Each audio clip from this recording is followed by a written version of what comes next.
Hey, my name is Michaela Jones. In this video, we are going to talk about how bodies are constructed, specifically how society creates gendered bodies. So let's start off by defining sex and gender.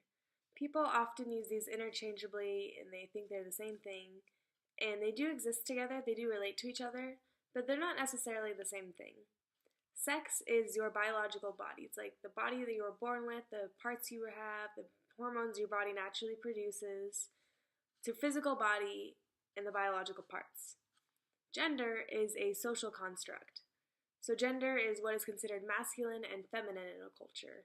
So it varies from culture to culture all around the world, and it's the activities, the things that you are associated with masculinity and femininity, and what makes a person masculine or feminine. So like gender, what is attractive and ideal in a body is also socially constructed.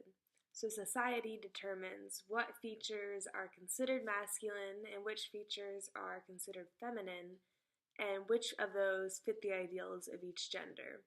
So society determines how you look and how a society should look.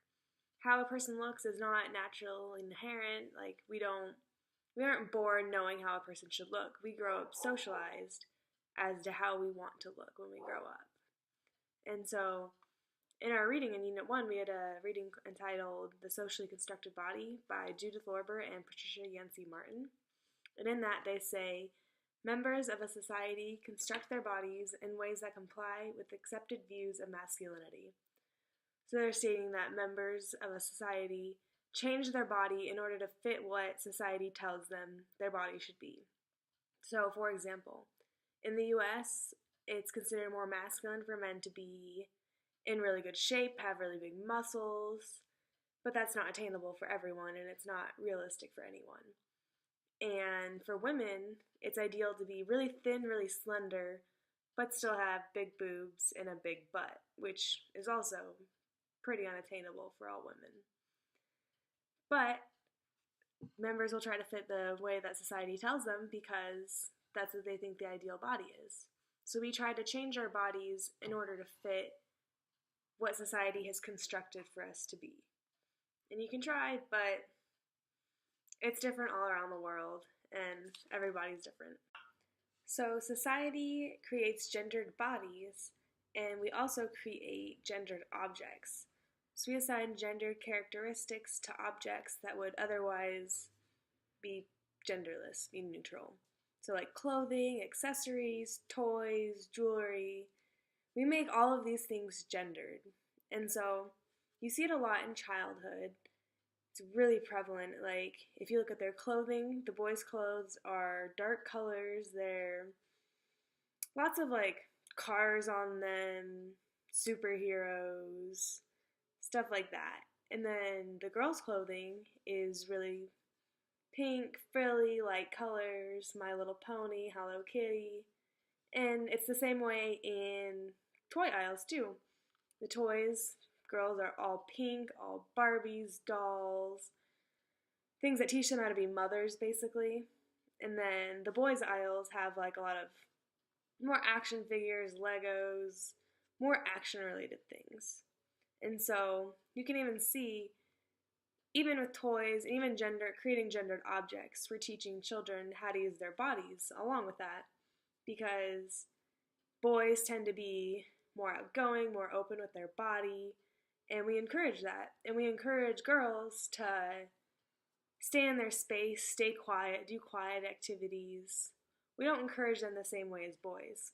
So we raise kids with all these body gender ideals and how to enact their gender through their body, how to look more masculine, look more feminine, and we give them toys that enhance that as well. And objects, gender objects, continue into adulthood. It's not like they stop at childhood, because even I've had experience with that. I've been shopping before. I wanted gray Vans, and I went into the mall, went to the Vans store, went to the boys section, and my friend looked at me like, why are you shopping from the boys section? And I had the same look back as, why shouldn't I be shopping in the boys section if I wanted these Vans and they happen to be in the men's section? Is that bad? Does that make the shoe men's versus women's? So you can see in that situation, we create objects to be gendered. We create them to stay to one side, and if you do use an object that's not usually associated with your gender, it does tend to cause a little bit of problems. Also assign sexualities to objects. So if you see somebody wearing clothes a little bit out of their gender, one of the first things people assume is that your sexuality is one way over another, based on what you're wearing. And something I find really funny because it happens to me all the time, which is odd because how do you dress as a sexuality? How do you enact your sexuality through clothing is what I find the weird thing. So I get told on a regular basis that I dress like a lesbian. I don't know. Maybe because I wear beanies in the winter and flannels. I don't know. But I get told on a regular basis that I dress like a lesbian. So it's interesting that we see those things, flannels, beanies, hats, maybe Nikes, because sometimes when I wear my Nikes I get it. And we associate sexualities to these. And especially since I cut my hair short, that's when I started getting the most comments. Like, people would joke with me before, but then I cut my hair. And I think people took it kind of seriously and actually started questioning me. But it's funny because you can see it anywhere, like clothing. If I have flannels and Nikes on, I get asked what my sexuality is all the time. Or I got asked one time if I was a hipster or a lesbian, which is really funny because there's actually a BuzzFeed video entitled "When You Don't Know If She's a Lesbian or a Hipster." And in this video, it's two coworkers looking at a new coworker and trying to determine if she's gay or if she's straight. And they're doing that based on what she's wearing, the things she's doing. So if she's wearing a flannel, she must be gay. She has short nails, she must be gay. And throughout this entire video, they're making those stereotypes. And then she sees her, oh, she's wearing a beanie, she must be gay. So it's interesting that we assign sexuality based on objects as well. So we gender objects, and then if you don't wear the gendered objects associated with your gender, people tend to question your sexuality and question you. So it seems like dressing out of your gender is what causes people to make assumptions about your sexuality or about your personality. And we see this in our article in Unit 1 by Tyler Ford. They are a non-binary person, so they don't associate with male or female. They do whatever they'd like, wear whatever they'd like, and even they said they get really positive comments and then really negative comments, a lot of questioning their sexuality, questioning who they are. And so dressing out of your gender will cause people to assume things, to talk to you. And we see it in our video, our Get Real video. I think the man's name was Alok. And he even said that people, when they get scared, they categorize people. So they see him and he wears makeup, women's clothing, and they don't know how to categorize him. So they get afraid.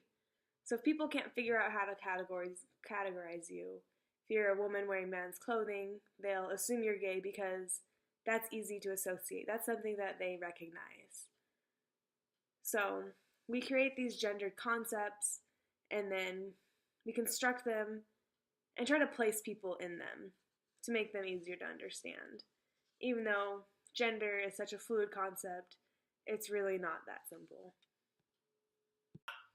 I hope that this video helped gender to be a little bit easier to understand as a construct and as something that society creates rather than something that's just natural among humans. I hope that it's easy to understand how we assign characteristics and we assign sexualities to objects, and it's really how society creates it rather than how it naturally is. Thank you. Again, my name is Michaela Jones. Have a good day.